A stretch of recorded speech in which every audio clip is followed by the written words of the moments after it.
Hi everyone, it's me Giovanni, and it's kind of cold in my room. I feel like the air conditioning isn't even on, but at least the fan's working. But anyway, at first I wanted to talk about just a few things, but now I wanted to talk about this main thing. First off, the week before confirms that the unwithered animatronics didn't actually exist. The reason why the withered animatronics looked like the way that they were before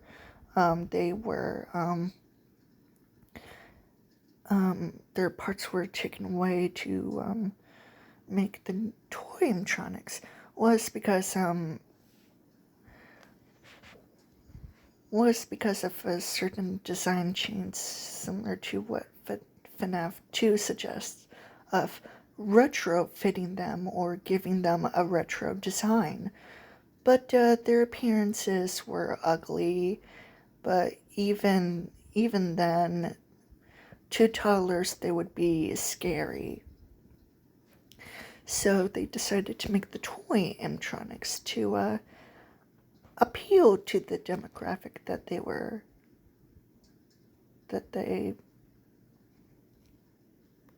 up about. Mostly toddlers, of course, and little children. So it comes as no surprise that the classic animatronics were always the main animatronics for the 4 characters: Freddy, Bonnie, Chica, and Foxy, and that their, unwithered, quote-unquote, designs were just a retro-fitted, like a sort of redesign that wasn't made publicly, but their designs were rather ugly and that they were scrapped. But then when the toy animatronics were scrapped, they were back to their original selves. The classic animatronics were back. And if at first I was confused by it, but the unwithered animatronics did not actually exist. The reason why those designs existed is because of a retrofitting design, and that's completely fine with me. And the Bite of 87 is still talked about, especially recently. However, the victim is most likely an adult and not a child, and most likely a staff member, and that the Bite of 87 causes the person to barely do anything at all, or probably even speak. So I don't know.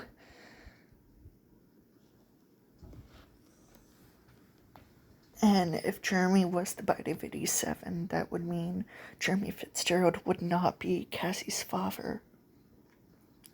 And Jeremy Fitzgerald would not be able to do anything at all when his frontal lobe is bitten off, but he would still survive. Barely. But still, yeah. But since people say that the Bonnie bully, Cassie's father's named Jeremy, then it's probably just a 4th Jeremy. I don't care. Anyway, and most of the time people think of Jeremy's appearance as a blonde and with tan skin, and you know what, I'm completely fine with that. And even though even though it makes sense for Bonnie Bully and Jeremy Fitzgerald to be Cassie's father, being that he's a teenager, 16 years old, probably in FNAF 4, and then 19, 20, or 21 years old in FNAF 2, it makes sense, but at the same time it doesn't, because especially with the Bite of 87, and with Jeremy's appearance and fan interpretations, Jeremy is most likely would be a blonde, and that the Bonnie Bully kid is completely different. So, not Jeremy Fitzgerald. And considering that, I just want to say this. So in Pop Goes, Toy Bonnie causes the Bite of 87 to Jeremy Fitzgerald when he takes the day shift. And, of course, it's at a birthday party. I also want to point out that Ruff, the phone guy, says to Jeremy that he'll take the night shift after Jeremy, but Ralph isn't the night guard in Night 7 of FNAF 2. It's Fritz Smith, and Fritz Smith is fired. So, I don't know what to say about that.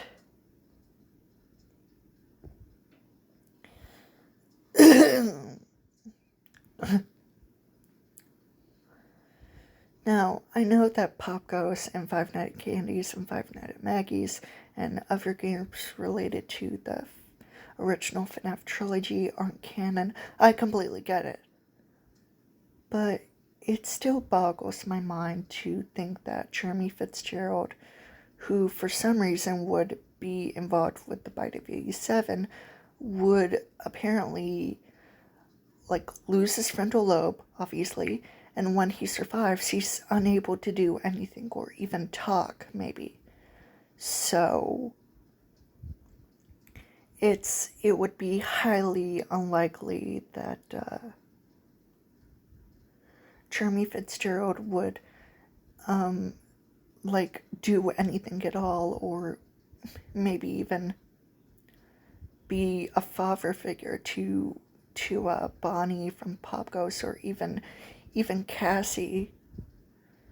So I don't know, it feels a little confusing and weird, because now that I do know that a bite to the frontal lobe causes someone to survive, thankfully, but not do anything. Like, they can't move, they can't talk. They're almost like in a catatonic state. At least, if I actually saw a person with their frontal lobe bitten off, that would just be disgusting. I would just imagine them being catatonic, unable to talk, walk. They would probably be in a wheelchair or something.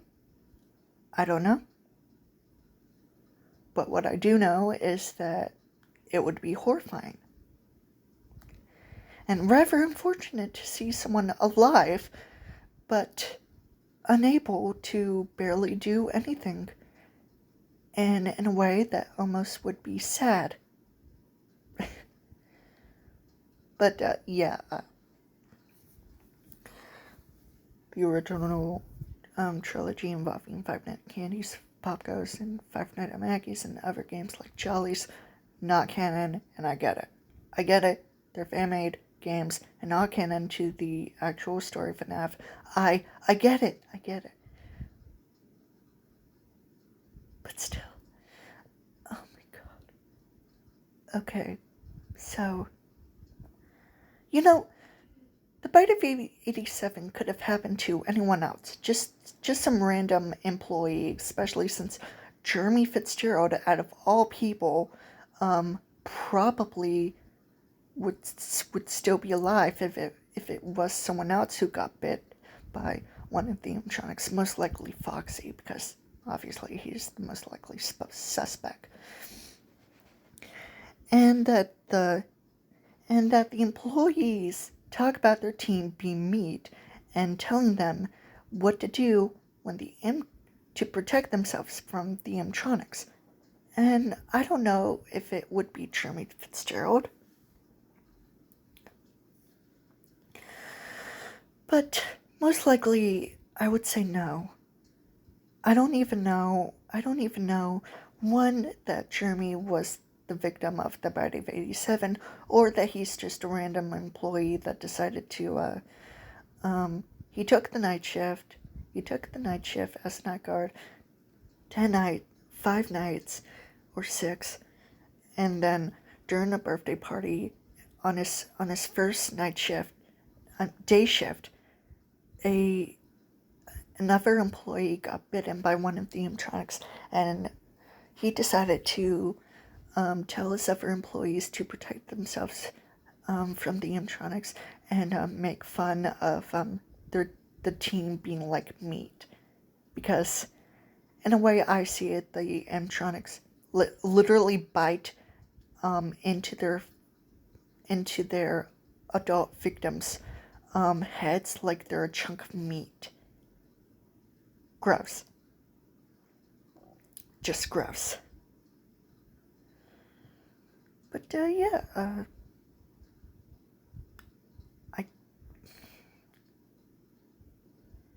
I'm still unsure what to think of everything, so especially due to the fan games. Like, is Jeremy Fitzgerald even the real victim of the Bite of 87? I don't know.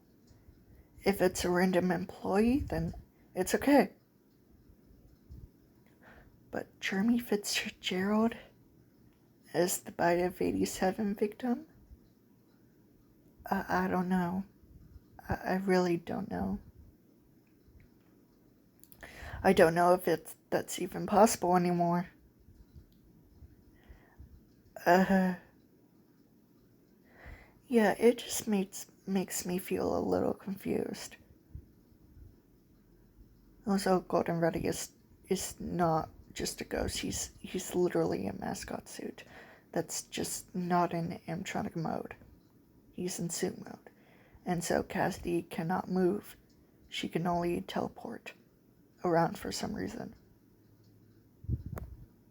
So yeah. I'm completely bored out of my mind, and it's Saturday and tomorrow's Sunday, and I probably won't make a video tomorrow, and that's fine with me.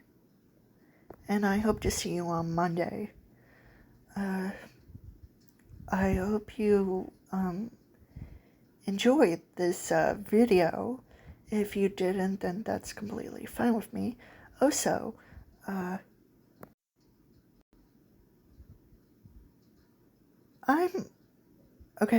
almost to 380 subscribers.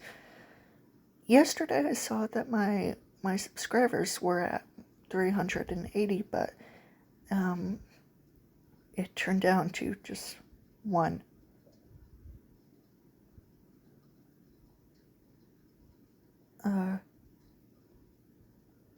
You know what? That's okay.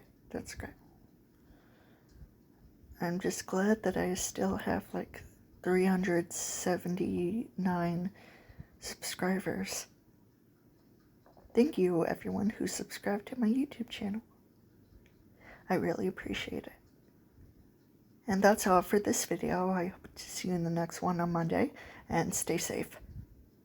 Bye.